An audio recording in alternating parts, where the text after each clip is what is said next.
집에서 좀 챙겨봤다.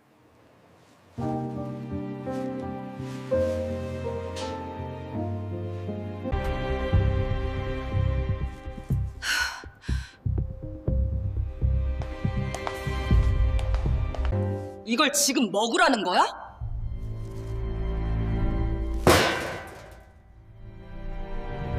사람이 살다 보면 어떤 순간은 한 장의 사진만으로도 심장이 무너져 내릴 때가 있어요. 말 한마디보다 더 잔인하고 외면 한 번보다 더 아픈 게 바로 그런 사진 한 장일 때가 있습니다. 그리고 순자에게 그날이 바로 그런 날이었어요. 평생을 다 바쳐 키운 아들이 있었고 그 아들이 낳은 손주가 있었는데 정작 그 손주의 돌잔치 소식조차 남들 입을 통해서 처음 알게 된 날이었으니까요. 서울 변두리 오래된 시장통 한쪽에는 작은 국밥집이 하나 있었어요. 새벽 4시만 되면 가장 먼저 불이 켜지는 집이었고 그 가게를 30해 넘게 지켜온 사람이 바로 순자였어요. 이른 새벽이면 순자는 늘 똑같이 하루를 시작했습니다. 묵직한 사골솥에 불을 올리고 물을 썰고 파를 다듬고 반찬통 뚜껑을 하나씩 열어보며 그날 장사를 준비했어요. 손등은 마디마디 굵어져 있었고 허리는 오래전부터 조금씩 굽어 있었지만 그래도 순자는 단 하루도 쉽게 쉬지 않았습니다. 그럴 수밖에 없었어요. 순자에겐 재현이라는 아들이 있었거든요. 남편을 일찍 여의고 혼자서 악착같이 키워낸 외아들이었습니다. 배운 건 많지 않았어도 아들만큼은 남부럽지 않게 키우고 싶었어요. 비가 오면 비 오는 대로 장사했고 몸살이 나면 진통제라도 먹고 버텼고 명절에도 문 닫을 생각을 못했어요. 그렇게 번 돈을 모으고 또 모아서 아들 학비를 댔고 도시락도 싸보내고 참고서도 사줬습니다. 그리고 마침내 재현은 판사가 됐어요. 시장 사람들은 그때부터 순자를 볼 때마다 입버릇처럼 말했어요. 국밥 팔아서 아들을 판사로 만들었다고 참 대단한 어머니라고 했지요. 누가 들으면 이제 순자도 고생 끝, 행복 시작이어야 맞았습니다. 그런데 이상하게도 순자는 그 말을 들을 때마다 가슴 한쪽이 자꾸만 비는 느낌이 들었어요. 아들이 잘 될수록 더 가까워질 줄 알았는데 오히려 더 멀어졌기 때문입니다. 재현은 나중에 좋은 집안 딸과 결혼했어요. 강남의 고급 아파트에서 살았고 사회적으로도 부족한 것 없어 보이는 삶을 살았습니다. 겉으로 보면 순자도 이제는 마음 놓고 살아야 할 것 같았어요. 그런데 현실은 그렇지 않았습니다. 아들이 잘 살게 된 뒤로 순자는 더 조심해야 하는 사람이 되어버렸어요. 먼저 전화하는 것도 망설여졌고 찾아가는 건 더더욱 쉽지 않았습니다. 며느리는 늘 바빴고 아들은 늘 나중에 보자고 했어요. 그런데 그 나중은 이상하리만치 좀처럼 오지 않았습니다. 그날도 평소와 다를 것 없는 점심시간이었어요. 국밥집은 손님들로 북적였고 순자는 연신 국을 퍼담고 상을 닦고 계산을 하고 있었습니다. 그러다 잠깐 손님이 끊긴 틈에 참모 아줌마가 순자 옆으로 다가왔어요. 요즘 왜 이렇게 기운이 없냐고 아들한테 전화라도 한번 해보라고 웃으며 말을 붙였지요. 순자는 손사래를 쳤습니다. 바쁜 애 괜히 귀찮게 해서 뭐 하겠냐고 잘 살고 있으면 된 거라고 했어요. 그런데 바로 그 순간이었어요. 참모 아줌마가 무심코 순자의 휴대폰을 들여다보더니 눈을 동그랗게 뜨고 말했습니다. 어머 형님, 손자 돌잔치 했나 봐요? 그 한마디에 순자의 손이 그대로 멈췄어요. 숨이 턱 막히는 것 같았습니다. 순자는 얼른 휴대폰을 집어들었어요. 작은 화면 속에는 며느리의 프로필 사진이 떠 있었습니다. 환하게 꾸며진 연회장, 생화장식, 곱게 차려입은 아들 내외, 그리고 그 가운데 안겨있는 아이 하나. 볼이 통통하고 눈이 맑은 아이였어요. 누가 봐도 재현 어릴 적 얼굴이 그대로 들어있는 아이였습니다. 순자의 손주였어요. 순자는 한참 동안 그 사진에서 눈을 떼지 못했습니다. 손주가 태어났다는 소식은 알고 있었어요. 하지만 사진 한 장 제대로 받아본 적도 없었고 한 번 안아본 적도 없었지요. 그런데 돌잔치까지 끝난 뒤에야 며느리 프로필 사진으로 그 얼굴을 처음 본다는 건 너무 다른 이야기였어요. 그건 단순히 서운한 정도가 아니었습니다. 자기는 정말 철저하게 그 집 삶에서 제외되어 있구나. 그 사실이 너무 또렷하게 보이는 순간이었어요. 참모 아줌마는 그런 속도 모르고 연신 웃으며 말했습니다. 어쩜 저렇게 예쁘냐고 왜 진작 말 안 했냐고 형님 좋으시겠다고 했어요. 순자는 애써 웃어 보였습니다. 바빠서 못 갔다고 했어요. 말은 그렇게 했지만 그 순간 순자의 속은 이미 조용히 주저앉고 있었습니다. 그날 이후 가게 안 풍경은 평소와 같았어요. 손님은 들어왔고 국밥은 나갔고 숟가락 부딪히는 소리도 늘 하던 대로 이어졌습니다. 그런데 순자의 시간만은 거기서 멈춘 것 같았어요. 손님이 뭘 더 달라고 해도 한 번에 못 알아듣고 국물간도 자꾸만 다시 보게 됐습니다. 마음이 온통 그 사진 한 장에 붙들려 있었기 때문이에요. 해가 지고 가게 문을 닫은 뒤에도 순자는 불 꺼진 식당에 혼자 오래 앉아 있었습니다. 휴대폰 화면을 켰다가 끄고 다시 켰다가 끄기를 반복했어요. 손주 얼굴을 확대해보고 또 봤습니다. 작은 코, 통통한 볼, 까만 눈동자. 한 번만이라도 품에 안아봤으면, 한 번만이라도 할머니라고 불러줬으면 싶은 마음이 가슴을 꽉 채웠어요. 그런데 그럴수록 더 서러워졌습니다. 나는 대체 이 아이에게 어떤 존재일까? 아예 없는 사람처럼 지워진 건 아닐까? 그 생각이 들자 순자는 더는 눈을 피할 수가 없었어요. 그리고 바로 그날 새벽이었습니다. 순자는 결국 자리에서 일어났어요. 아들이 어릴 때 가장 좋아하던 멸치볶음을 만들고 계란말이를 부치고 따뜻한 밥을 정성껏 눌러 담았습니다. 말로는 다 못한 마음을 도시락에라도 담아보내고 싶었던 거예요. 혹시라도 아들이 그걸 받아들고 엄마 생각을 단 한 번이라도 해주면 좋겠다는 마음이었습니다. 새벽 공기는 아직 차가웠어요. 시장 골목은 조용했고 국밥집 안에는 형광등 불빛만 희미하게 켜져 있었습니다. 순자는 말없이 도시락 반찬을 하나씩 담고 있었어요. 멸치볶음은 너무 짜지 않게 다시 한번 손을 받고 계란말이는 식어도 질겨지지 않게 천천히 말았습니다. 밥은 너무 꾹 누르지 않으려고 숟가락 끝으로 조심조심 눌러 담았어요. 아주 오래전부터 몸에 밴 버릇처럼 아들이 좋아하던 방식 그대로였어요. 도시락통 뚜껑을 닫으려던 순간 순자의 손이 잠깐 멈췄습니다. 멸치볶음을 보면 늘 어릴 적 재현 생각이 먼저 났기 때문이에요. 반찬 투정 심하던 아이였는데 유독 멸치볶음이랑 계란말이만 있으면 밥 한 그릇을 금세 비우곤 했어요. 학교 가기 전 허겁지겁 밥을 먹다가도 엄마, 오늘 계란말이 또 해주면 안 되냐고 묻던 목소리가 아직도 귀에 남아있는 것 같았습니다. 그 목소리를 떠올리는 순간 순자의 기억은 아주 오래전으로 천천히 돌아갔어요. 남편을 먼저 보내고 어린 재현과 단둘이 남게 되었던 그 시절로요. 그때 재현은 아직 7살이었어요. 아버지가 왜 갑자기 집에 돌아오지 않는지, 장례식장이 왜 그렇게 많은 사람들로 가득했는지 그 어린아이가 다 이해했을 리는 없었습니다. 그런데도 아이는 본능처럼 알고 있었어요. 집안에 큰일이 났다는 것, 엄마가 울고 있다는 것, 그리고 이제부터는 모든 게 달라질 거라는 걸요. 장례를 치르고 돌아온 날 밤 집안은 너무 조용했어요. 사람들이 다녀간 흔적은 남아 있었지만 정작 그 자리에 남은 건 먹먹한 정막뿐이었습니다. 방바닥은 차가웠고 벽에는 습기가 올라와 있었고 방문 틈으로 새어 들어오는 바람마저 유난히 매섭게 느껴졌어요. 순자는 그 방 한가운데 멍하니 주저앉아 있었습니다. 눈물도 이미 많이 흘려서 더 나올 게 없는 사람처럼 그렇게 한참을 말없이 앉아 있었어요. 그런데 문득 고개를 들었을 때 어린 재현이 부엌 쪽에서 서툰 손으로 냄비를 붙잡고 있는 모습이 보였어요. 배가 고팠던 거예요. 엄마가 하루 종일 아무것도 못 먹었으니 자기도 배가 고프다는 말조차 제대로 못하고 있었던 거지요. 까치발을 들고 냄비에 물을 붓는 그 작은 뒷모습을 보는 순간 순자는 가슴이 덜컥 내려앉았습니다. 그날 순자는 처음으로 알았어요. 자기 슬픔에만 빠져 있을 수 있는 형편이 아니라는 걸요. 울고만 있으면 안 됐고 주저앉아 있으면 더 안 됐어요. 이 아이는 이제 자기를 바라보고 살아야 했으니까요. 남편 하나 잃은 것도 견딜 수 없을 만큼 아팠지만 그 슬픔보다 더 앞에 놓인 건 재현의 밥과 학교, 그리고 앞으로 살아갈 날들이었습니다. 그날 이후 순자는 완전히 달라졌어요.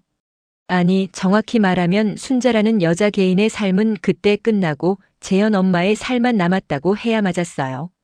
새벽이면 누구보다 먼저 일어났고 남들보다 더 늦게까지 버텼습니다. 처음에는 남의 식당 일을 도왔어요. 그릇을 닦고 바닥을 쓸고 남이 먹고 간 상을 치우면서 하루를 버텼습니다. 손끝은 물에 불어 늘 퉁퉁했고 허리는 쉴 새 없이 숙였다 펴기를 반복하다 보니 조금씩 굳어갔어요. 그래도 순자는 한 번도 힘들다는 말을 길게 하지 않았습니다. 그럴 시간에 돈 100원이라도 더 벌어야 했으니까요. 그러다 악착같이 모은 돈으로 시장 한쪽에 작은 국밥집을 냈어요. 허름하고 비좁은 가게였지만 순자에게는 그곳이 곧 재현의 미래였습니다. 사골솥에 불을 올리고 새벽마다 재료를 다듬고 하루 종일 뜨거운 불 앞을 지키며 순자는 버텼어요. 겨울이면 손등이 터졌고 여름이면 손 열기에 속옷까지 다 젖었습니다. 몸살이 나도 쉬지 못했고 명절에도 문을 닫지 못했어요. 그렇게 해서라도 아들만큼은 남들보다 뒤처지지 않게 하고 싶었습니다. 재현은 그런 엄마를 보며 자랐어요. 비 오는 날이면 우산도 제대로 못 쓴 채 장 보러 가는 엄마를 봤고 늦은 밤까지 반찬을 만들다가 깜빡 졸아버리는 엄마도 봤습니다.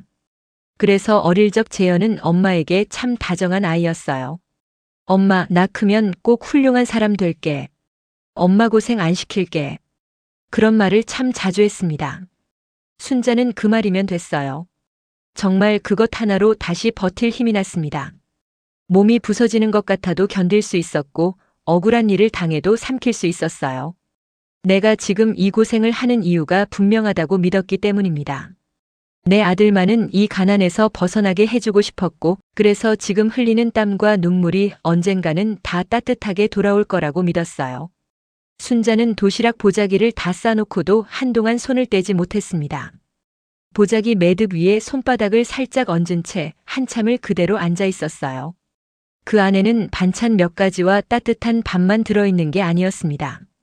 남편을 잃고도 무너지지 않으려고 버틴 세월, 어린 아들 하나 바라보며 견딘 시간, 그리고 그 모든 날의 마음이 고스란히 담겨 있었어요. 순자는 천천히 숨을 고른 뒤 도시락을 품에 안았습니다. 그리고 날이 완전히 밝기 전에 가게 문을 나섰어요.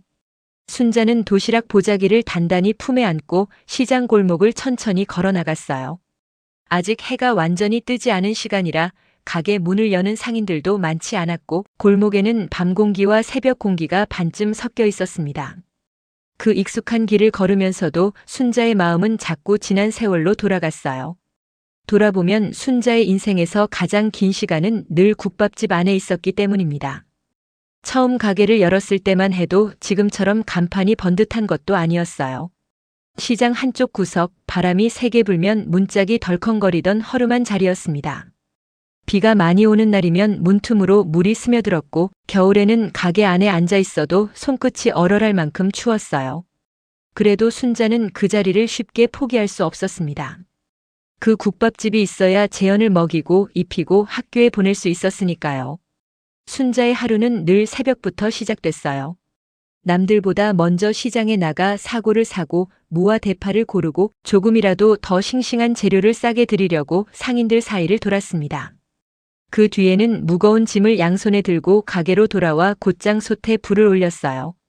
국물이 제대로 우러나려면 시간도 오래 걸리고 손도 많이 갔습니다.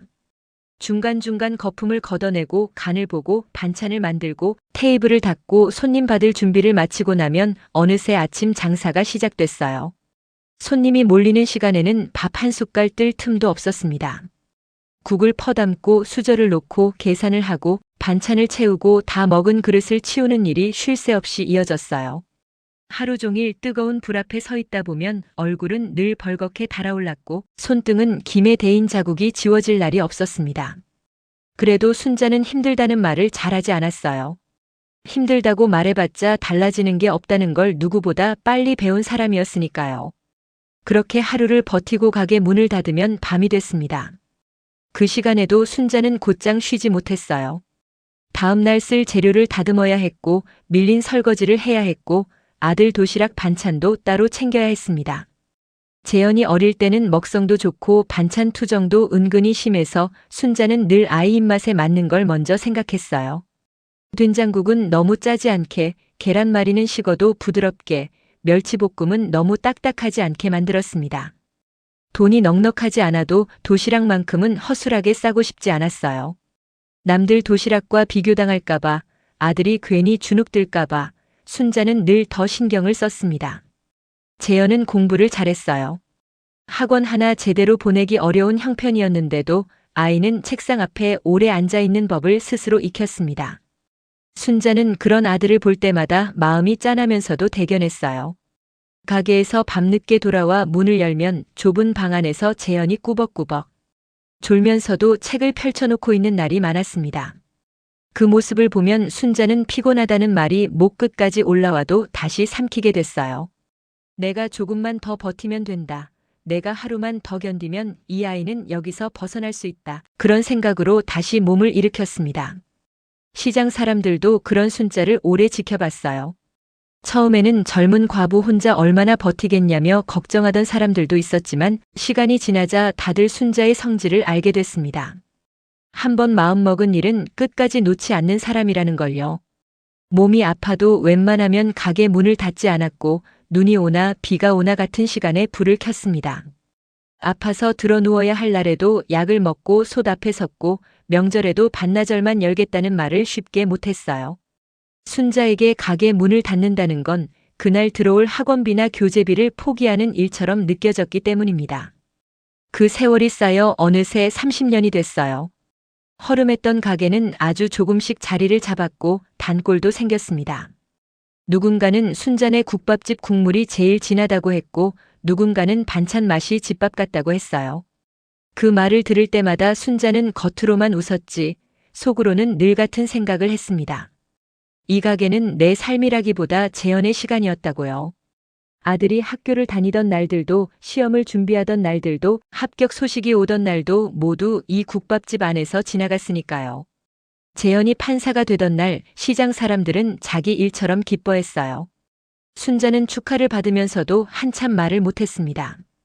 기쁘기도 했지만 너무 오래 참고 살아온 세월이 한꺼번에 밀려와서 오히려 멍해졌어요. 그날 밤 가게 불을 끄고 혼자 앉아 있으면서 순자는 처음으로 생각했습니다. 이제는 조금 덜 힘들어도 되겠구나. 이제는 아들 얼굴 좀 더 자주 보면서 살아도 되겠구나 하고요. 하지만 세월은 그렇게 단순하게 흘러가지 않았어요. 재현이 높은 자리에 오를수록 순자가 들어갈 자리는 오히려 조심스러워졌고 아들한테 가는 길은 점점 더 멀게 느껴졌습니다. 그래도 순자는 국밥집 일을 놓지 않았어요. 그곳은 여전히 자기 손에 익은 유일한 자리였고 아들을 생각하면 가장 먼저 떠오르는 삶의 모양이기도 했으니까요. 순자는 잠시 걸음을 멈춰 도시락 보자기를 한 번 더 고쳐주었어요. 그리고 다시 천천히 발걸음을 옮겼습니다. 손끝에 전해지는 온기는 오래전 재현의 어린 점심시간들을 떠올리게 했고 순자는 그 기억을 조용히 안고 길을 갔습니다. 재현이 결혼한다는 말을 처음 들었을 때 순자는 가슴 한쪽이 뭉클했어요. 이제 정말 다 컸구나. 이제는 저 아이도 자기 가정을 이루는구나 싶은 마음이 먼저 들었습니다. 한편으로는 서운한 마음도 있었지만 그래도 아들 인생에 좋은 날이 오는 거니까 엄마로서 기뻐해야 한다고 스스로를 다독였어요. 순자는 그날을 오래 기다렸습니다. 남편 없이 혼자 키운 아들이니만큼 결혼식만큼은 누구보다 단정하게 서 있고 싶었고 아들 곁에서 조용히 축복해주고 싶었어요. 하지만 결혼 준비가 시작되면서부터 순자는 조금씩 자기 자리가 좁아지는 걸 느꼈습니다. 예식장은 어디로 할지, 혼수는 어떻게 할지, 예단은 누가 챙길지 그런 이야기가 오갈 때마다 순자는 늘 한 발짝 바깥에 서 있었어요. 재현은 바쁘다는 말만 했고 며느리 쪽에서는 알아서 잘 준비하고 있으니 걱정 말라고 했습니다. 그 말이 틀린 건 아닌데도 순자는 자꾸만 이상한 기분이 들었어요. 내 아들 결혼식인데도 내가 아는 게 왜 이렇게 없을까 그런 생각이 자꾸 마음을 건드렸습니다. 결혼식 날 아침 순자는 누구보다 일찍 일어났어요. 며칠 전부터 꺼내두었던 한복을 다시 펼쳐보고 구겨진 곳은 없는지 몇 번이나 살폈습니다. 비싼 한복은 아니었어요. 재현이 판사가 되고 나서도 순자는 자기 옷에는 큰 돈을 쓰지 못했으니까요. 그래도 그날만큼은 단정하고 싶었습니다. 거울 앞에 앉아 흰머리를 가지런히 빗고 오래된 귀걸이를 꺼내 조심스럽게 달았어요. 손끝은 떨렸지만 마음만큼은 진심이었습니다. 아들 좋은 날이니 웃자, 괜히 눈물 보이지 말자, 그렇게 몇 번이나 마음을 다잡았지요. 예식장에 도착했을 때 순자는 그 화려함에 잠깐 말을 잃었어요. 높은 천장, 반짝이는 조명, 잘 차려입은 하객들, 빈틈없이 움직이는 직원들까지 모든 게 낯설고도 번듯했습니다. 시장 골목 국밥집에서 평생을 보낸 순자에게는 조금 숨이 막힐 만큼 반듯한 공간이었어요. 그래도 순자는 괜히 주눅 들지 않으려고 어깨를 펴고 천천히 안으로 들어갔습니다. 오늘은 아들 결혼식에 온 엄마였으니까요. 그런데 로비 한쪽에서 사돈을 처음 마주한 순간 순자의 얼굴에 걸려있던 조심스러운 미소가 조금씩 굳기 시작했어요. 그쪽은 사람들 사이에서도 한눈에 드러날 만큼 단정하고 기품 있게 차려입고 있었고 곁에는 친척들과 지인들이 자연스럽게 둘러서 있었습니다. 순자는 두 손을 모으고 공손히 인사를 건넸어요. 잘 부탁드린다고 우리 재현이 부족한 점이 많아도 예쁘게 봐달라고 했습니다. 그 말은 순자의 진심이었어요. 그런데 돌아온 눈빛은 생각보다 차가웠습니다. 사돈은 옅게 웃으면서도 순자를 위아래로 훑어보았어요. 그리고 아주 작게 그러나 순자 귀에는 또렷하게 들릴 만큼의 목소리로 말했습니다. 혼주석 쪽은 저희가 알아서 정리할 테니 사돈은 그냥 편하게 계시면 돼요. 겉으로만 들으면 예의 있는 말처럼 보였지만 순자는 그 안에 담긴 거리를 바로 알아들었어요. 환영한다는 말이 아니었고 함께 서자는 뜻은 더더욱 아니었습니다. 괜히 앞에 나서지 말라는 뜻, 오늘 이 자리의 격을 흐리지 말아달라는 뜻처럼 느껴졌어요. 순자는 순간 얼굴이 화끈해졌지만 그저 알겠다고만 했습니다. 그 자리에서 무슨 말을 더 할 수는 없었어요. 아들 결혼식인데 괜히 분위기를 망치고 싶지 않았으니까요. 시간이 지나 하객들이 하나둘 늘어나자 그 불편함은 더 또렷해졌습니다. 사람들은 자연스럽게 며느리 쪽 가족에게 몰렸고 순자는 어느 순간 예식장 한쪽 구석에 홀로 서 있게 됐어요. 누가 먼저 자리를 안내해 주는 것도 아니었고 혼주로서 인사를 드려야 할 사람을 소개받는 일도 없었습니다. 재현은 이미 신랑 대기실과 식장 안을 오가느라 정신이 없었고 순자는 아들을 붙잡아 이런 서운함을 말할 수도 없었어요. 그래서 그저 사람들 틈 바깥에서 조용히 손만 모으고 서 있었습니다. 예식이 시작되고 사회자의 목소리가 울리고 하객들의 시선이 단상으로 향할 때도 순자의 마음은 이상하게 들뜨지 않았어요. 분명 기다려온 날이었는데도 자기 자리에 앉아있는 느낌이 들지 않았기 때문입니다. 다른 사람들 눈에는 그냥 조용한 혼주처럼 보였을지 몰라도 순자 자신은 알고 있었어요. 이날의 기쁨 한가운데에서조차 자기는 여전히 조심해야 하는 사람이고 너무 앞에 나서면 안 되는 사람처럼 취급받고 있다는 걸요. 결혼식이 끝난 뒤에도 비슷했어요. 사진을 찍을 때도 인사를 나눌 때도 순자는 번번이 한 템포씩 늦게 불렸고 한 발짝씩 뒤로 밀렸습니다. 기쁜 날이라 웃어야 했는데 순자는 자꾸만 입술 안쪽을 깨물게 됐어요. 그래도 끝까지 표정은 흐트러뜨리지 않았습니다. 아들 얼굴에 누가 될까봐 그 마음 하나로 버텼어요. 그날 집으로 돌아온 뒤 순자는 한복을 곱게 개어 넣으면서도 한동안 손을 떼지 못했어요. 기쁜 날이었는데도 마음 한구석에 오래 남는 건 축하보다 모욕에 가까운 감정이었습니다. 그리고 그날 이후 순자는 어렴풋이 알게 됐어요. 아들의 결혼은 새로운 가족이 생긴다는 뜻이기도 했지만 동시에 자기 자리가 더 조심스러워진다는 뜻이기도 하다는 걸요. 순자는 도시락 보자기를 품에 안은 채 버스를 갈아타고 강남까지 갔어요. 시장 골목에서 늘 보던 풍경과는 전혀 다른 동네였습니다. 넓은 도로와 높은 건물들, 반듯하게 정리된 가로수와 조용한 거리까지 모든 게 낯설었어요. 순자는 몇 번이나 손에 쥔 종이에 적힌 주소를 다시 들여다봤습니다. 혹시라도 길을 잘못 들었을까봐, 괜히 다른 집 앞에 서게 될까봐 조심조심 걸음을 옮겼어요. 한참을 망설이다가 마침내 재현이 사는 아파트 앞에 도착했을 때 순자는 잠시 발걸음을 멈췄습니다. 높고 큰 건물 앞에 서 있으니 괜히 자기 차림새부터 먼저 신경이 쓰였어요. 깨끗한 옷으로 갈아입고 나오긴 했지만 시장에서 오래 일한 사람의 몸에는 아무래도 생활의 흔적이 남기 마련이었으니까요. 그래도 순자는 품 안의 도시락 보자기를 한 번 더 고쳐 안고 안으로 들어갔습니다. 아들 얼굴을 직접 보겠다는 마음 하나로 여기까지 온 거였어요. 로비는 조용하고 반듯했어요. 바닥은 대리석이라 빛이 났고 벽면에는 고급스러운 장식이 정갈하게 놓여 있었습니다. 순자는 괜히 발소리까지 조심스러워져서 천천히 안쪽으로 걸어갔어요. 경비원이 먼저 다가와 어쩐 일로 오셨냐고 물었고 순자는 조금 쑥스러운 표정으로 재현 이름을 말했습니다.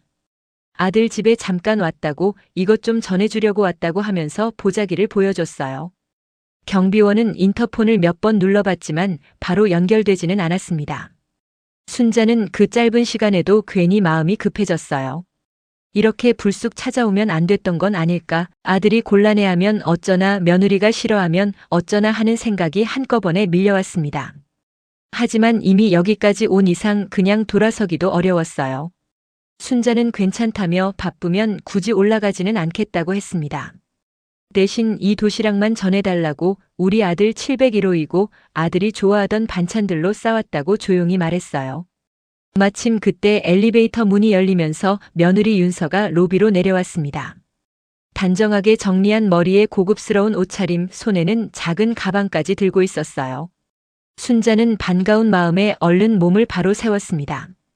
윤서도 순자를 보긴 했지만 놀라는 기색이 먼저 스쳤어요. 순자는 미안한 얼굴로 웃으며 말했습니다. 재현이가 손주 사진도 못 보여줘서 그냥 한번 얼굴이나 볼까 싶었다고 마침 도시락도 싸서 왔다고 했어요.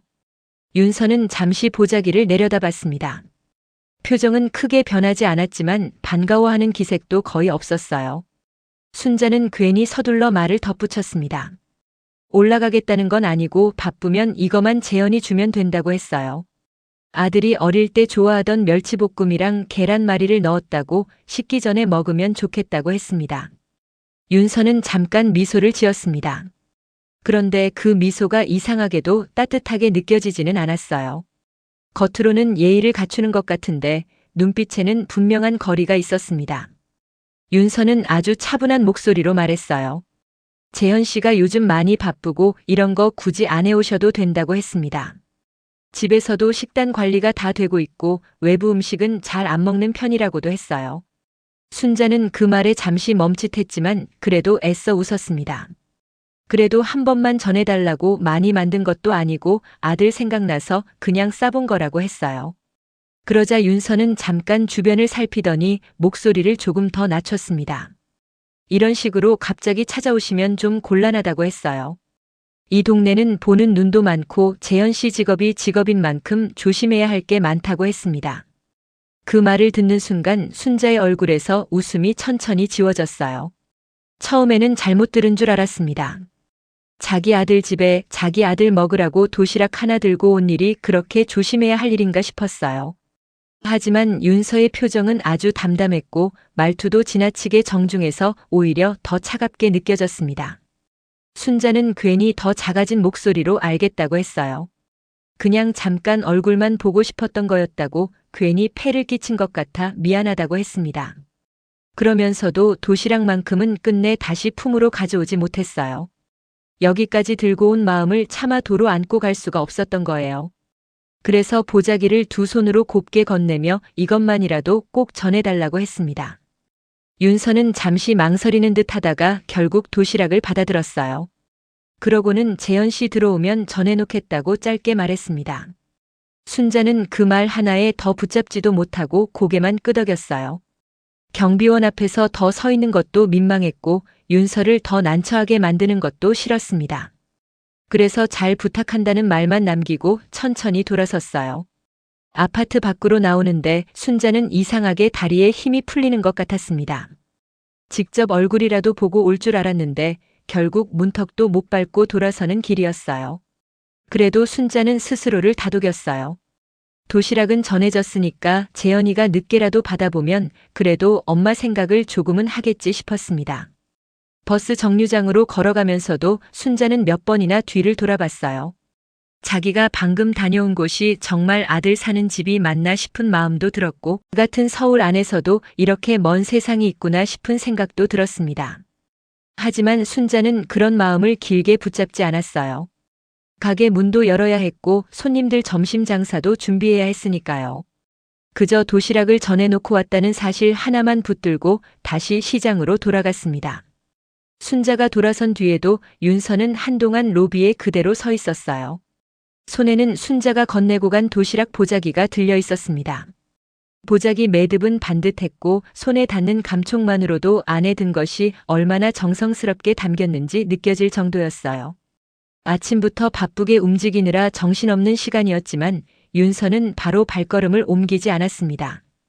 막 돌아선 순자의 뒷모습이 유리문 너머로 점점 멀어지고 있었고 경비원도 괜히 눈치를 보며 자리에 서 있었어요. 윤서는 잠시 보자기를 내려다봤습니다. 은은하게 음식 냄새가 올라왔어요. 멸치볶음 냄새와 계란말이 냄새, 그리고 갓 지은 밥. 특유의 따뜻한 기운이 보자기 사이로 희미하게 배어나왔습니다. 누가 봐도 새벽부터 일어나 손수 만든 도시락이었어요. 오래전부터 누군가의 식사를 챙겨본 사람의 손길이라는 게 그런 데서 드러나기 마련이니까요. 매듭 하나 접힌 모서리 하나에도 허투루 한 흔적이 없었습니다.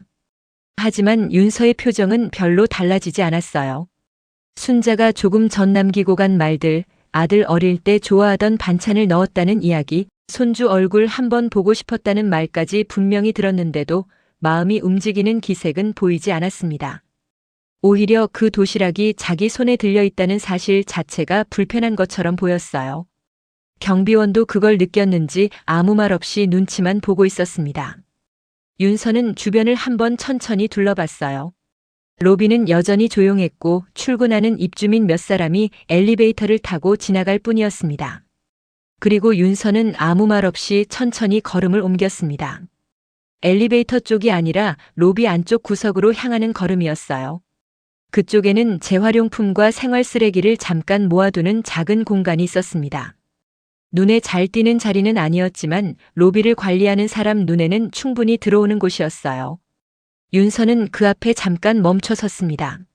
손에 들린 도시락 보자기를 한번 내려다보더니 별다른 망설임 없이 쓰레기통 뚜껑을 열었어요. 그리고 다음 순간 순자가 직접 건네고 간 도시락은 보자기째 그대로 그 안으로 떨어졌습니다.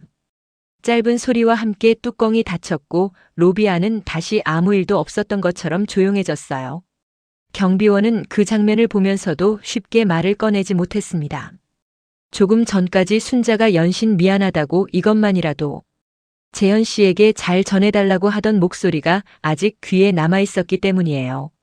직접 들고 온 도시락을 끝내 아들 손에라도 닿게 하고 싶어서 그렇게 조심스럽게 두 손으로 내밀던 모습도 떠올랐습니다. 그런데 그 마음이 단 몇 분 만에 쓰레기통 안으로 들어가는 걸 보고 있으니 뭐라 해야 할지 알 수가 없었어요. 남의 집 일에 함부로 끼어들 수 없다는 걸 아는 사람일수록 그런 순간 더 입이 막히기도 하지요. 윤서는 손끝을 가볍게 털었습니다. 그러고는 아무 일도 없었다는 듯 다시 로비를 가로질러 걸어 나갔어요. 경비원에게도 방금 버린 도시락에 대해서도 더는 아무 설명이 없었습니다. 자동문이 열리고 닫히는 소리가 짧게 지나간 뒤에야 로비는 다시 본래의 정막을 되찾았습니다. 그 시간 시장 골목 국밥집에서는 점심 장사가 막 바빠지기 시작하고 있었어요. 순자는 평소처럼 앞치마를 고쳐 메고 손님상에 국밥을 내고 있었지만 마음은 조금도 평소 같지 않았습니다. 직접 얼굴은 못 보고 왔어도 그래도 도시락만큼은 아들 손에 들어가겠지 하는 생각이 자꾸 들었어요. 혹시 재현이 보자기를 풀어보고는 오랜만에 엄마 생각이 나서 전화라도 하지 않을까? 그런 기대를 아주 없던 것처럼 밀어내지는 못했습니다. 그래서인지 순자는 그날 유난히 자주 문 쪽을 바라봤어요. 손님이 들어올 때마다 잠깐씩 고개를 들었고 계산을 하다가도 카운터 옆 휴대전화를 한 번 더 들여다봤습니다.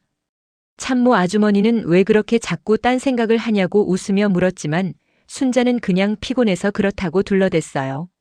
그 이상은 말할 수가 없었습니다. 기다린다는 사실을 입 밖으로 꺼내는 순간 괜히 더 초라해질 것 같았기 때문이에요. 점심 손님이 빠져나가고 잠시 가게 안이 한산해졌을 때도 휴대전화는 조용했어요. 짧은 문자 한 통 없었고 부재중 전화 표시도 뜨지 않았습니다. 그래도 순자는 애써 스스로를 달랬어요. 원래 바쁜 사람이니까 낮에는 연락이 어려울 수도 있다고, 저녁쯤엔 한마디라도 올 수 있다고 그렇게 생각했습니다. 하지만 시간이 갈수록 순자의 얼굴에는 조금씩 지친 기색이 내려앉기 시작했어요. 기대하지 말자고 마음먹으면서도 자꾸 기대하게 되고 별일 아닐 거라며 넘기려 해도 자꾸 신경이 쓰이는 날이 있지요. 그날의 순자가 딱 그랬습니다. 몸은 계속 일을 하고 있었지만 마음 한쪽은 아침에 두고 온 도시락 앞에 여전히 머물러 있었어요. 그날 밤 순자는 좀처럼 잠을 이루지 못했어요. 몸은 분명 지쳐 있었는데도 눈만 감으면 자꾸 낮에 있었던 일이 떠올랐습니다. 윤서 앞에서 괜히 더 작아졌던 자기 목소리, 끝내 아들 얼굴도 못 보고 돌아서던 발걸음, 그리고 손에 도시락이 없는 채 버스에 올라타던 그 허전한 감각까지 자꾸만 되살아났어요. 순자는 몇 번이나 누웠다 일어났다가를 반복했습니다. 괜히 휴대전화를 들여다보기도 했고 혹시 진동을 놓친 건 아닐까 싶어 소리 설정까지 다시 확인했어요. 하지만 화면은 끝내 조용했습니다. 새벽이 밝아올 무렵에도 순자는 여전히 잠을 못 잤어요. 머리로는 이제 그만 신경 쓰자고 바쁜 사람들이니 연락이 늦을 수도 있다고 수없이 되뇌었지만 마음은 그 말을 따라주지 않았습니다. 도시락을 받긴 받은 건지 혹시 재현은 아무것도 모르고 있는 건 아닌지 정말 한 입이라도 먹긴 한 건지 그런 생각이 자꾸 꼬리를 물고 이어졌어요. 그냥 기다리기만 하기에는 마음이 너무 어수선했습니다. 결국 순자는 평소보다 조금 더 일찍 가게 문을 열었다가 참모 아주머니가 오기 전에 다시 앞치마를 벗었어요. 아주 잠깐 다녀오겠다고 금방 오겠다고 스스로에게 말하듯 중얼거렸습니다. 누가 들은 것도 아닌데 괜히 그렇게 말해야 마음이 덜 무거울 것 같았어요. 그리고는 어제 들고 갔던 그 길을 다시 한번 나섰습니다. 이번에는 도시락도 없었고 손에는 작은 가방 하나만 들려 있었어요. 그저 확인하고 싶은 마음뿐이었습니다. 괜히 부담이 됐다면 미안하다고라도 말하고 싶었고 재현이 정말 받았는지만이라도 알고 싶었어요.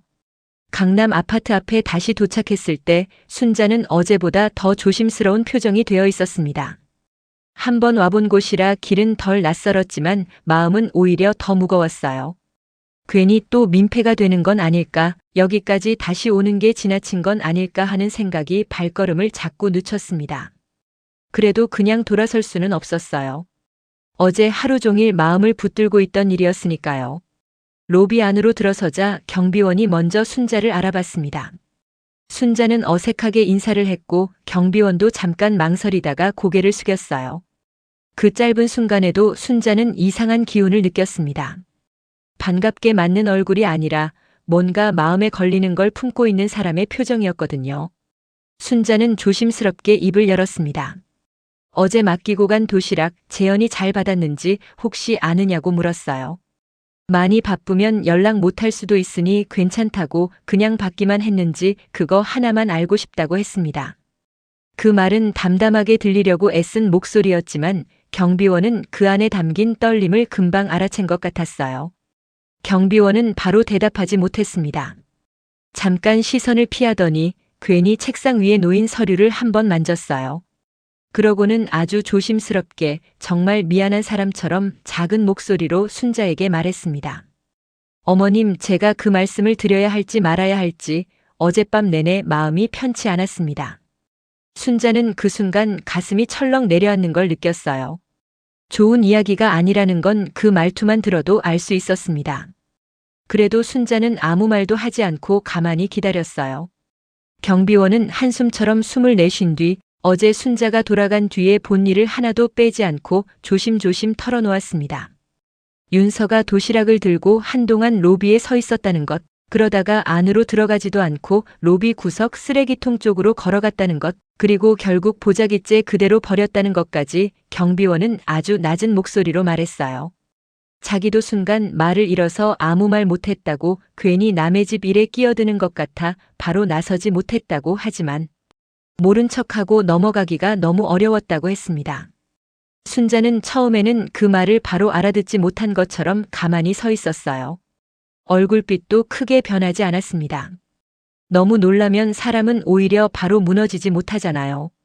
순자도 딱 그랬어요. 눈앞에서 누가 큰 소리를 낸 것도 아니고 누가 손을 밀친 것도 아니었는데 이상하게 발밑이 비는 것 같은 기분이 들었습니다. 자기 손으로 정성껏 싸들고 갔던 도시락이 아들.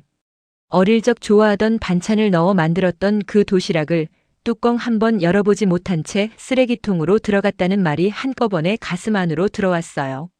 순자는 한참 뒤에야 아주 낮게 물었습니다. 우리 아들은 그거 모르는 걸까요? 경비원은 고개를 쉽게 들지 못했어요. 자기도 그건 알 수 없다고 했습니다. 사장님이 직접 보신 건 아닌 것 같았다고, 적어도 자기가 본 건 윤서가 혼자 처리하는 모습뿐이었다고 조심스럽게 말했어요. 그 말은 위로가 되기엔 너무 약했고 그렇다고 안심이 되기에도 부족했어요. 오히려 순자 마음을 더 복잡하게 만들 뿐이었습니다. 순자는 두 손을 천천히 맞잡았습니다. 손등은 거칠고 굳어 있었어요. 30년 동안 국밥집 불 앞에 서며 데이고 갈라진 손이었습니다. 그 손으로 아들을 먹이고 입히고 공부시켰고 그 손으로 어제 새벽 도시락도 쌌어요. 그런데 그 모든 시간이 너무 쉽게 버려진 것만 같아서 순자는 순간 숨을 고르기도 어려웠습니다. 경비원은 연신 죄송하다고 했어요. 괜히 더 상처가 될까봐 망설였지만 어머님이 오늘 다시 오시는 걸 보고는 더는 숨길 수가 없었다고 했습니다. 순자는 그런 경비원을 탓하지 않았어요. 오히려 그 사람이 아니었으면 자신은 아무것도 모른 채 더 오래 기다리고 있었을지도 모른다는 생각이 들었습니다. 로비는 여전히 조용했어요. 엘리베이터 문이 열리고 닫히는 소리만 간간히 들릴 뿐 누구도 이 작은 진실 하나가 순자의 마음을 어떻게 무너뜨렸는지 알지 못하는 것 같았습니다. 순자는 한동안 아무 말 없이 서 있다가 아주 천천히 고개를 끄덕였습니다. 그리고 경비원에게 수고하신다며 짧게 인사를 남긴 뒤 돌아섰어요. 들어올 때보다 발걸음이 훨씬 무거웠지만 그렇다고 주저앉을 수는 없었습니다. 순자는 입술을 한번 꾹 다문 채 로비 바깥으로 걸어 나갔어요. 자동문이 열리자 바깥 공기가 얼굴에 닿았습니다. 순자는 아파트 앞에 잠깐 멈춰 섰다가 멀리 보이는 하늘을 한번 올려다봤어요. 눈물이 금방이라도 쏟아질 것 같았지만 이상하게도 울음은 쉽게 나오지 않았습니다. 너무 서러우면 사람은 오히려 멍해지기도 하니까요. 순자는 그렇게 한참을 서 있다가 천천히 몸을 돌렸습니다. 그리고 다시 시장으로 돌아갈 길을 향해 걸음을 옮겼어요. 다음 날부터 순자는 겉으로는 아무 일도 없었던 사람처럼 다시 국밥집 일을 했어요. 새벽이면 늘 그랬듯 사골솥에 불을 올렸고 반찬통 뚜껑을 열어보고 손님상에 놓을 수저를 가지런히 맞췄습니다. 시장 골목은 늘 하던 소리로 하루를 시작했어요. 생선 가게에서는 얼음을 깨는 소리가 났고 채소 가게 앞에서는 상인들이 좌판을 펼쳤고 순자네 가게 안에서는 국물이 천천히 끓어올랐습니다. 겉보기에는 아무것도 달라지지 않았어요. 하지만 순자의 마음속에서는 이미 조용히 다른 계산이 시작되고 있었습니다. 순자는 그동안 한 번도 자기 형편을 남에게 길게 말해본 적이 없었어요. 시장 사람들조차도 순자를 그저 오래된 국밥집을 겨우 지키며 사는 사람쯤으로 알고 있었습니다. 재현도 마찬가지였어요. 엄마가 평생 고생하며 살았다는 건 알았지만 그 고생 끝에 무엇을 지켜냈는지까지는 제대로 들여다보지 않았습니다. 윤서는 더더욱 몰랐어요. 그 눈에는 순자가 늘 촌스럽고 투박한 시장통 시어머니로만 보였을 뿐이었지요. 그런데 순자가 지켜온 것은 그냥 가게 하나가 아니었어요. 지금 재개발 이야기가 오가고 있는 시장 한복판, 가장 목 좋은 자리에 붙어있는 권리였고 30년 넘게 한자리에서 버틴 사람만이 가질 수 있는 몫이었습니다. 처음에는 허름한 가게였지만 세월이 쌓이면서 그 자리는 점점 값이 붙었어요. 권리금도 올랐고 땅값도 올랐고 재개발이 본격화되면 보상금과 상가 입주권까지 나올 수 있는 자리로 바뀌어 있었습니다. 거기에 순자는 국밥집 장사로 모은 통장도 따로 있었어요.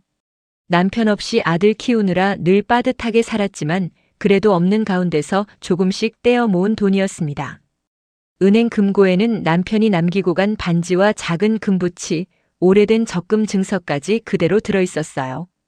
그날 장사를 마치고 난 뒤 순자는 상인회에서 소개해준 법무사를 찾아갔습니다.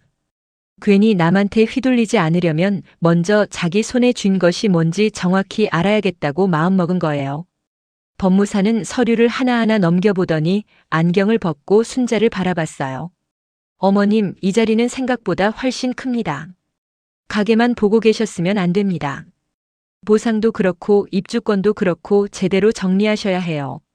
순자는 그 말을 듣고도 놀라는 기색을 크게 드러내지 않았어요. 어렴풋이 짐작은 하고 있었기 때문입니다. 다만 남의 입으로 정확히 확인하고 나니 마음이 더 또렷해졌어요. 내가 평생 지킨 것이 헛된 건 아니었구나. 정말 마지막까지 버텨낸 값이 남아있었구나 싶은 생각이 들었습니다. 문제는 그 소식이 오래 숨겨지지 않았다는 거였어요. 시장 상인회에서 흘러나간 이야기가 재현 귀에도 들어갔고 재현이 무심코 꺼낸 한마디는 곧장 윤서 귀에까지 들어갔습니다. 처음엔 윤서도 믿지 못했어요. 자기가 그토록 대수롭지 않게 여기던 국밥집이 자신이 냄새난다며 선을 긋던 그 시장 통자리가 그렇게 큰 돈으로 이어질 수 있다는 걸 쉽게 받아들이지 못했지요. 하지만 재현이 진지한 얼굴로 다시 말하자 윤서 표정이 서서히 달라졌습니다. 재개발 보상금, 상가 입주권, 오래된 권리. 그 말들이 윤서 머릿속에서 빠르게 샘으로 바뀌고 있었어요. 그날 밤 윤서는 괜히 재현에게 순자 이야기를 먼저 꺼냈습니다. 어머님도 혼자 오래 고생하셨겠다고 가게 일은 요즘 괜찮으시냐고 시장이 재개발되면 복잡한 일도 많을 텐데 우리가 좀 챙겨드려야 하지 않겠느냐고 말했어요. 말투는 부드러웠지만 그 마음이 어디로 향하는지는 너무 뻔했습니다. 재현도 그날은 평소와 다르게 한참 동안 말이 없었어요. 엄마가 평생 지켜온 것이 자기 생각보다 훨씬 크다는 사실을 이제야 조금씩 실감하기 시작한 얼굴이었습니다. 한편 순자는 가게로 돌아와 서랍을 열어 통장과 열쇠를 다시 한번 손에 쥐어봤어요. 그리고 아주 천천히 서랍을 닫았습니다. 이제는 누구에게 무엇을 남길지, 누구에게는 여기까지만 허락할지 자기 손으로 정해야겠다는 마음이 더 분명해졌어요. 순자는 그날 밤 국밥 솥불을 줄이며 오래 생각했습니다. 지금까지는 아들 것이라고 믿고 모아둔 시간이었지만 이제는 사람을 보고 남겨야 한다는 생각이 처음으로 마음속에 자리를 잡고 있었습니다. 그 뒤부터 윤서는 눈에 띄게 달라졌어요. 아주 조금 달라진 정도가 아니라 누가 봐도 티가 날 만큼 태도가 바뀌었습니다. 전에는 순자가 먼저 찾아가도 바쁘다는 말부터 하던 사람이었는데 이제는 먼저 전화를 걸어 안부를 묻기 시작했어요. 어머니 식사는 하셨는지, 무릎은 괜찮으신지, 가게 일은 너무 힘들지 않으신지 하나하나 묻는 말이 전보다 지나치게 많아졌습니다. 그 말만 들으면 다정한 며느리 같기도 했어요. 하지만 순자는 그 다정함이 어디서 시작된 건지 이미 알고 있었지요. 그래서 놀라지도 않았고 그렇다고 냉정하게 잘라내지도 않았어요. 그저 담담하게 받아만 두었습니다. 며칠 뒤 윤서는 정말로 시장 골목 국밥집에 찾아왔어요. 그것도 그냥 얼굴만 비추고 가는 정도가 아니었습니다. 손에는 아이 간식이며 과일을 사들고 왔고 입가에는 전보다 훨씬 공손한 미소가 걸려 있었어요. 시장 상인들은 그런 윤서를 보며 다들 한 번씩 쳐다봤습니다. 예전 같으면 이 골목이 불편하다는 표정부터 숨기지 못했을 사람인데 그날은 오히려 먼저 인사를 하고 웃으며 안으로 들어왔으니까요. 어머니, 저 왔어요. 윤서가 그렇게 말하며 안으로 들어섰을 때 순자는 국밥솥 앞에서 국자를 들고 있었어요. 잠깐 고개만 들었다가 다시 국물로 시선을 내렸습니다. 놀란 기색도 반가운 기색도 크게 드러내지 않았어요. 윤서는 그 담담한 반응에도 꿋꿋하게 웃으며 다가왔습니다. 그리고는 손에 들고 온 봉투를 내려놓으며 어머니 좋아하실 것 같아서 사왔다고 요즘은 자주 찾아뵈어야 할 것 같다고 말했어요. 참모 아주머니는 그 모습을 보고도 아무 말 하지 않았지만 표정만큼은 미묘했어요. 오래같이 일한 사람답게 누가 진심으로 오는지 누가 계산을 품고 오는지 대강은 감이 왔던 겁니다. 윤서는 그런 시선을 의식했는지 더 부지런히 움직였어요. 앞치마를 두를까요? 반찬은 어디다 놓냐고 설거지라도 도울까요? 하고 연달아 말을 붙였습니다. 전에는 가게 안의자에 앉는 것조차 조심스러워하던 사람이 이제는 먼저 소매를 걷어붙이려 들고 있었어요. 순자는 짧게만 말했습니다. 반찬통 뚜껑이나 닫아둬요. 그 한마디에 윤서는 얼른 움직였어요. 참모 아주머니가 속으로는 어이없어 하면서도 겉으로는 아무 말하지 않고 지켜봤습니다.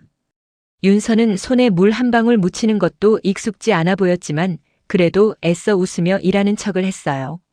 손님들 눈에라도 잘 보이고 싶었는지 손님이 들어오면 누구보다 먼저 밝은 목소리로 인사를 하기도 했습니다. 우리 어머님 국밥 정말 맛있어요. 국물이 다르다니까요. 그 말을 들은 단골 손님 몇은 어색하게 웃었어요. 평소 이 가게를 드나들던 사람들 눈에는 윤서의 변화가 너무 갑작스럽게 보였거든요. 순자는 그런 말을 들어도 별 반응을 하지 않았습니다. 그저 늘 하던 대로 국을 퍼담고 상을 닦고 계산을 했어요. 다만 예전처럼 며느리 눈치를 보거나 먼저 미안해하는 기색은 전혀 없었어요. 윤서가 움직이면 움직이는 대로 두고 말하면 말하는 대로 듣고 시키면 시키는 일만 하게 했습니다. 며칠이 지나자 윤서는 손주까지 데리고 오기 시작했어요. 작은 아이 손을 잡고 시장 골목을 들어서는 모습은 누가 봐도 의도가 선명했습니다. 순자가 손주를 얼마나 보고 싶어 했는지 이제야 아는 사람처럼, 아니 알고도 이제와 이용하는 사람처럼 자꾸 아이를 앞세웠어요. 할머니 보고 싶다고 해서 데려왔어요. 재현 씨도 어머니 생각 많이 해요. 그런 말을 할 때마다 윤서 목소리는 부드러웠지만 순자는 그 안에 담긴 조급함도 함께 느꼈습니다. 그래도 손주가 오면 순자는 끝내 눈을 피하지 못했어요. 아이가 자기 앞에 서서 조그만 손으로 테이블을 짚고 두리번거리면 순자의 마음도 아주 조금은 풀어졌습니다. 계산이 어떻든 어른들 속셈이 어떻든 아이는 죄가 없었으니까요. 순자는 손주 볼에 손을 한 번 떼보고 국밥집에서 늘 삶아두던 달걀 하나를 건네주기도 했어요. 윤서는 그런 모습을 놓치지 않고 더 자주 아이를 데려왔습니다. 손주를 안아보는 순자 얼굴이 조금씩 누그러지는 걸 보며 자기 계산도 맞아가고 있다고 생각했던 것 같아요. 재현도 달라졌어요. 그동안은 전화도 뜸하고 얼굴 보기도 어려웠던 사람이 이제는 퇴근길에 가게에 들르는 날이 생겼습니다. 처음에는 어색한 얼굴로 문 앞에 서 있다가 차츰 안으로 들어와 앉기도 했어요. 순자는 그런 아들을 보아도 먼저 반갑다고 손을 잡지는 않았습니다. 그저 국밥 한 그릇을 조용히 내놓았어요. 재현은 그 뜨거운 국그릇 앞에서 한참 숟가락을 들지 못하다가 어렵게 입을 열곤 했습니다. 엄마, 내가 너무 못했어요. 그동안 너무 무심했어요. 그 말을 들을 때마다 순자는 대꾸를 길게 하지 않았어요. 원망을 쏟아내지도 않았고 그렇다고 다 괜찮다고 덮어주지도 않았습니다. 그저 먹어라 하고 짧게 말할 뿐이었어요. 그 담담함이 오히려 재현을 더 작아지게 만들었습니다. 아들은 이제야 자기 엄마가 왜 그렇게 조용해졌는지, 왜 예전처럼 먼저 손 내밀지 않는지 조금씩 느끼는 얼굴이었어요. 그렇게 한동안은 이상할 만큼 평화로운 날들이 이어졌어요. 며느리는 시장까지 와서 웃고 손주를 보여주고 가게 일도 돕겠다고 나섰고 아들은 미안하다는 말을 되풀이했습니다. 순자는 그 모든 걸 다 받았어요. 차를 타주면 차를 마셨고 과일을 사오면 그냥 두었고 손주를 보여주면 안아봤습니다. 예전 같으면 꿈도 못 꿨을 대접을 이제는 자연스럽게 받고 있었어요. 하지만 그렇다고 마음까지 다시 내어준 건 아니었습니다. 그 점을 순자는 누구보다 또렷하게 알고 있었지요. 그러던 어느 날 윤서는 마침내 본론을 꺼냈어요. 점심 손님이 다 빠지고 가게 안이 잠깐 한산해졌을 때였습니다. 윤서는 물컵을 닦는 척하며 조심스럽게 입을 열었어요. 재개발 이야기가 요즘 더 구체적으로 나온다던데 어머니도 들으셨냐고 했습니다. 그러면서 서류가 복잡할 수도 있고 연세도 있으신데 혼자 챙기기 힘들지 않으시겠냐고 재현 씨가 옆에서 도와드리면 훨씬 수월할 거라고 말을 붙였어요. 말은 어디까지나 걱정인 척했지만 그 질문이 향하는 곳은 분명했어요. 가게 권리, 보상금, 입주권 그리고 최종적으로 누구 손에 들어갈지 바로 그 셈이었습니다. 순자는 국자를 내려놓고 아주 천천히 윤서를 바라봤어요. 가게 안은 조용했고 참모 아주머니도 설거지하던 손을 잠깐 멈춘 채 그쪽을 힐끗 보고 있었습니다. 윤서는 끝까지 웃는 얼굴을 유지하려 애썼지만 눈빛에는 초조함이 비쳤어요. 순자는 한참 뒤에야 짧고 단단하게 말했습니다. 그 일은 내가 알아서 해. 윤서는 순간 표정이 아주 조금 굳었어요. 그래도 금세 다시 웃으며 자기가 괜히 걱정돼서 그랬다고 말했지요. 하지만 순자는 더 이상 말을 붙이지 않았습니다. 앞치마 끝을 한번 매만진 뒤 다시 솥 앞으로 돌아섰어요. 그 짧은 한마디로도 충분했기 때문입니다. 이제 이 가게와 자기 삶의 주인이 누구인지 그리고 누가 어디까지 들어올 수 있는지 그 선을 분명히 보여준 셈이었어요. 윤서는 그날 가게를 나서면서 처음보다 훨씬 조심스러운 얼굴이 되어 있었어요. 자기가 생각한 것처럼 순자가 쉽게 마음을 풀지 않는다는 걸 대접은 받으면서도 정작 가장 중요한 문 앞에서는 한 발짝도 물러서지 않는다는 걸 이제야 알게 된 거예요. 그리고 그 사실이 윤서를 더 다급하게 만들고 있었습니다. 그 뒤로도 윤서와 재현은 부지런히 순자 앞을 드나들었어요.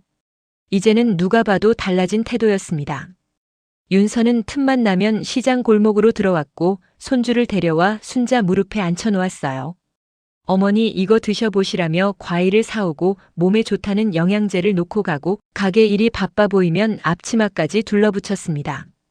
재현도 전보다 자주 얼굴을 비쳤어요. 퇴근길에 들러 국밥 한 그릇을 먹고 가기도 했고 엄마 허리는 괜찮으신지 손은 또 왜 이렇게 텄는지 뒤늦게 걱정하는 말을 하기 시작했어요. 예전 같았으면 꿈도 못 꿀 일이었지요. 순자가 평생 바라고 바라던 대접이 너무 늦은 때에 한꺼번에 몰려오고 있었습니다. 순자는 그걸 다 받아줬어요. 윤서가 차를 따라주면 말없이 받았고 손주를 안겨오면 천천히 품에 안았고 재현이 미안하다고 말하면 그냥 듣고만 있었어요. 가게 바닥이 젖어 있으면 윤서더러 대걸레를 가져오라 했고 손님이 몰리면 그릇도 나르라고 시켰습니다. 윤서는 처음엔 어색해하면서도 군소리 없이 했어요.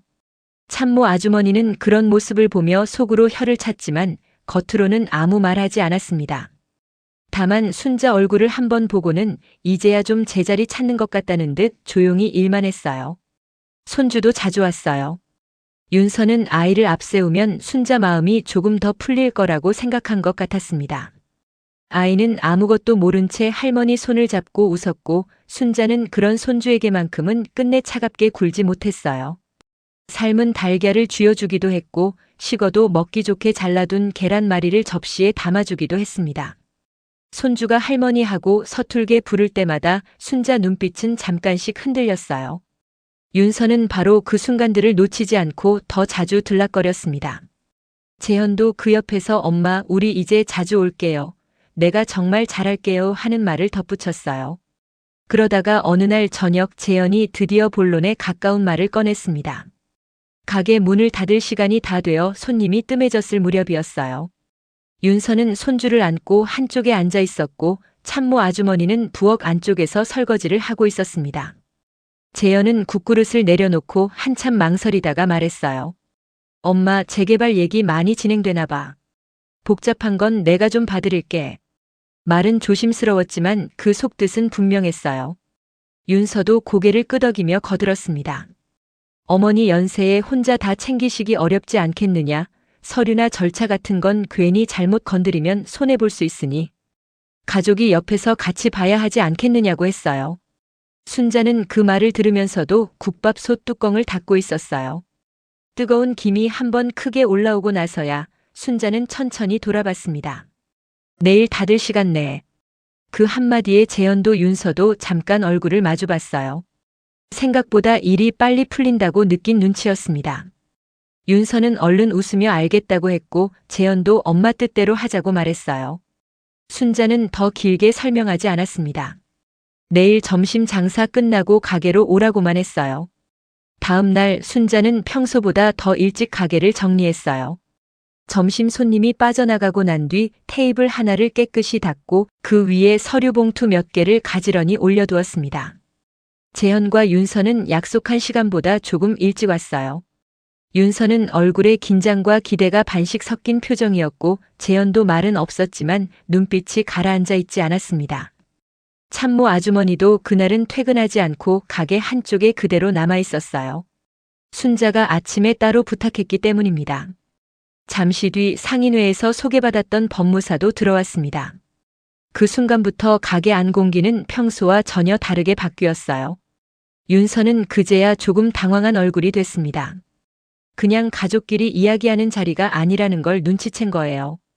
재현도 몸을 바로 세웠어요. 순자는 천천히 서류 봉투를 열었습니다. 손끝은 전혀 떨리지 않았고 목소리도 놀라울 만큼 차분했어요.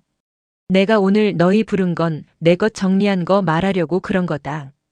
가게 안이 금세 조용해졌어요. 부엌 쪽 물 끓는 소리만 희미하게 들리고 누구도 먼저 말을 잇지 못했습니다. 순자는 첫 번째 서류를 꺼내 법무사 쪽으로 밀어주었어요. 법무사는 준비해온 서류를 펼쳐 보이며 또렷한 목소리로 설명했습니다. 순자 어머님 가게 자리는 시장 재개발 1구역 중심 상권입니다. 현재 추산 보상금만 약 118억 원 수준입니다. 여기에 상가 입주권 2채가 포함되면 향후 실질 자산 가치는 170억에서 180억 이상으로 올라갈 가능성이 큽니다. 그리고 어머님 명의 예금, 적금, 금고, 보관 자산까지 합치면 전체 규모는 200억 원 안팎으로 보셔도 됩니다. 그 말이 끝나는 순간 가게 안이 완전히 조용해졌어요. 숫자가 너무 커서 잠깐은 누구도 바로 반응하지 못할 정도였습니다. 윤서는 입술이 굳은 채 법무사 얼굴만 바라봤고 재현도 눈을 제대로 들지 못했어요. 그동안 시장통 허름한 국밥집으로만 여겼던 곳이 자기들이 상상했던 것보다 훨씬 큰 재산이었다는 사실이 그제야 정확한 X로 박힌 거예요. 윤서 눈빛은 아주 빠르게 흔들렸어요. 놀라움도 있었지만 그보다 먼저 계산이 무너지는 당혹감이 보였습니다. 그래서 그동안 그렇게 웃으며 들락거렸고 손주까지 앞세워 순자 마음을 붙들어 보려 했던 거였어요. 그 이유가 그 자리에서 숫자로 확인되자 얼굴빛은 더 감추기 어려워졌습니다. 재현 역시 충격을 받은 눈치였지만 윤서와는 조금 달랐어요. 그 표정에는 놀람 말고도 뒤늦은 자책이 섞여 있었습니다. 엄마가 이렇게 큰 것을 쥐고 있어서가 아니라 자기가 평생 그 엄마를 얼마나 모르고 살았는지를 이제야 확인한 사람의 얼굴에 가까웠어요. 순자는 그런 두 사람을 한동안 말없이 바라보다가 두 번째 서류를 꺼내 조용히 밀었습니다. 손주 몫은 따로 남겨뒀다. 성인 될 때까지는 누구도 손 못 대게 신탁으로 묶어놨어. 아이가 커서 자기 힘으로 선택할 때까지는 너희도 손댈 수 없다. 윤서가 그 순간 눈을 크게 떴어요. 기대했던 방향이 아니라는 걸 바로 알아차린 겁니다. 순자는 쉬지 않고 마지막 서류를 꺼냈습니다. 그리고 이번에는 그 종이를 참모 아주머니 쪽으로 밀었어요. 재개발 뒤 내목 일부하고 가게 권리 일부는 참모 아주머니한테 나누기로 했다. 남은 건 내 노후로 쓸 거고. 이번에는 재현이 먼저 다급하게 얼굴을 들었습니다. 윤서는 더 이상 표정을 숨기지 못했어요. 순자는 그런 두 사람을 번갈아 보지도 않았습니다. 그저 자기 말을 끝까지 이어갔어요. 내 옆에서 30년 가까이 사람답게 대해준 게 누군지, 내가 아플 때 가게 문같이 열어준 게 누군지, 그건 내가 안다. 피가 가족일 때도 있지만 아닌 때도 있더라. 참모 아주머니는 그 말을 듣고 그대로 굳어버렸어요. 왜 자기한테까지 이런 걸 주느냐는 말이 금방 목구멍까지 차오른 얼굴이었습니다. 순자는 그쪽을 보며 조용히 덧붙였어요. 아주머니는 돈 보고 내 옆에 온 적 없잖아. 내 힘들 때도 아플 때도 계산하지 않고 끝까지 같이 버텨줬잖아. 그래서 내가 이 몫을 남기는 거야. 이제야 그 말의 뜻이 또렷해졌어요. 순자가 참모 아주머니에게 주는 건 단순한 돈이 아니었습니다. 자기를 사람으로 대해준 시간, 계산 없이 곁을 지켜준 세월에 대한 대답이었어요. 재현이 그제야 낮고 떨리는 목소리로 물었습니다. 엄마 왜 그렇게까지 해? 왜 우리한테는 이렇게까지 해? 순자는 그 말을 듣고 처음으로 아들을 똑바로 바라봤어요. 예전처럼 흔들리는 눈빛이 아니었습니다. 오히려 너무 오래 참고 살아온 사람이 끝내 마음을 정리하고 난 뒤에 얼굴에 가까웠어요. 왜 그렇게까지 하냐고. 나는 그렇게까지 안 하려고 오래 참았다. 윤서가 급히 말을 받았어요. 이제는 목소리에도 초조함이 그대로 묻어났습니다. 어머니, 저희가 그동안 잘못한 건 맞지만 그래도 이렇게까지 선을 그으시면 너무하신 거 아니에요? 저희도 이제 잘하려고 했어요. 순자는 그 말에 짧게 웃었어요. 비웃음도 아니고 서글픔도 아닌 이제야 다 보인다는 사람의 웃음이었습니다. 도시락 버린 날 너희한테 줄 마음도 같이 접었다. 대접은 이제라도 받았으니 됐다. 하지만 내 재산은 나를 사람 대접해준 데 둔다. 그 말이 떨어지자 가게 안 공기가 완전히 얼어붙었어요. 윤서는 얼굴이 새하얘졌고 재현은 고개를 숙인 채 아무 말도 못했습니다. 순자는 한 박자 쉬고 다시 말했어요. 너희가 와서 웃어주고 손주 보여주고 잘못했다 말한 거 다 안다. 그래서 나도 다 받아줬다. 내가 평생 받아야 했던 대접, 늦었지만 그것까진 받았다. 그런데 재산까지 너희 뜻대로 줄 이유는 없다. 이제는 누구도 반박하지 못했어요. 법무사는 조용히 서류를 정리했고 참모 아주머니는 끝내 눈가를 훔쳤습니다. 손주는 아무것도 모른 채 윤서 품 안에서 졸린 눈으로 주위를 두리번거리고 있었어요. 어른들 욕심과 계산은 그렇게 요란했는데 정작 아이만은 아무것도 모른 채 그 한가운데 놓여 있었습니다. 한참 뒤 재현이 아주 낮은 목소리로 말했습니다. 엄마 미안해. 순자는 그 말을 듣고도 더는 흔들리지 않았어요. 미안하다는 말이 늦었다는 걸 몰라서가 아니라 이제는 그 말 하나에 자기 결정을 바꿀 이유가 없었기 때문입니다. 용서와 제사는 다른 문제였어요. 마음이 아프다고 해서 다 다시 돌려놓아야 하는 건 아니었으니까요. 순자는 마지막으로 서류 위에 손을 올려놓고 조용히 말했어요. 손주 몫은 내가 지켜뒀다. 참모 아주머니 목도 내가 정했다. 그리고 남은 건 내 노후다. 이제부터는 나도 나 위에 산다. 그 말로 모든 게 끝났어요. 윤서는 끝내 더 앉아있지 못하고 자리에서 일어났습니다. 들어올 때와는 전혀 다른 얼굴이었어요. 그동안 시장 골목까지 와서 웃고 굽신거리고 손주를 앞세운 시간이 한순간에 허공으로 날아가 버린 사람의 얼굴이었습니다. 재현도 끝까지 고개를 들지 못했어요. 순자는 그런 두 사람을 붙잡지 않았습니다. 잘 가라는 말도 다음에 오라는 말도 하지 않았어요. 그저 자기 앞에 놓인 서류를 다시 천천히 봉투에 넣을 뿐이었습니다. 재현 부부가 돌아간 뒤 가게 안에는 한동안 긴 침묵이 남았어요. 참모 아주머니는 젖은 손을 앞치마에 닦으면서도 쉽게 말을 잇지 못했습니다. 눈시울이 붉어진 채 순자를 보다가 겨우 한마디를 꺼냈어요. 형님, 나는 그냥 옆에 있었을 뿐인데 나한테까지 왜 이래? 순자는 그 말을 듣고 잠깐 참모 아주머니 쪽을 바라봤어요. 그리고 아주 담담하게 대답했습니다. 아주머니는 돈 보고 온 적 없잖아. 힘들 때도 아플 때도 끝까지 내 옆에 있었잖아. 그거면 됐다. 참모 아주머니는 결국 고개를 돌려 눈물을 훔쳤어요. 순자는 그런 모습을 오래 보지 않았습니다. 천천히 솥 앞으로 걸어가 늘 하던 것처럼 뚜껑을 열었어요. 뜨거운 김이 조용히 올라왔고 가게 안에는 익숙한 사골 냄새가 다시 퍼졌습니다. 시장 골목은 여전히 시끄럽고 분주했어요. 생선 장수 목소리도 들렸고 지나가는 손님들 발걸음 소리도 이어졌습니다. 겉으로 보면 아무것도 달라진 게 없어 보였어요. 그런데 순자 안에서는 모든 게 달라져 있었습니다. 이제 순자는 누군가의 인정만 기다리는 사람이 아니었고 자기 삶의 끝을 남 눈치 보며 정리하는 사람도 아니었어요. 대접은 받을 만큼 받았고 줄 것은 자기 뜻대로 줬고 지킬 것은 끝내 자기 손으로 지켜낸 사람이 되어 있었습니다. 순자는 국자를 들어 국물을 한번 천천히 저었어요. 그리고 아주 낮게 혼잣말처럼 한마디를 남겼습니다. 이제 됐다. 그 말은 누구를 향한 것도 아니었어요. 오랫동안 자기 자신에게조차 못해줬던 말이었습니다. 그리고 그날의 순자는 비로소 자기 인생의 마지막 결정을 자기 이름으로 끝낸 사람이 되어 있었어요. 오늘도 어른이 동화와 끝까지 함께 해주셔서 진심으로 감사드립니다. 오늘 이야기처럼 살아가다 보면 말로 다 꺼내지 못한 마음도 있고 끝내 늦어버린 후회도 있습니다. 순자의 선택이 여러분께 어떤 울림으로 남았는지 여러분 생각도 댓글로 함께 나눠주세요. 이야기가 마음에 닿으셨다면 구독과 좋아요로 어른이 동화를 응원해 주시면 감사하겠습니다. 여러분이 보내주시는 따뜻한 관심과 응원이 다음 이야기를 이어가는 큰 힘이 됩니다. 고맙습니다.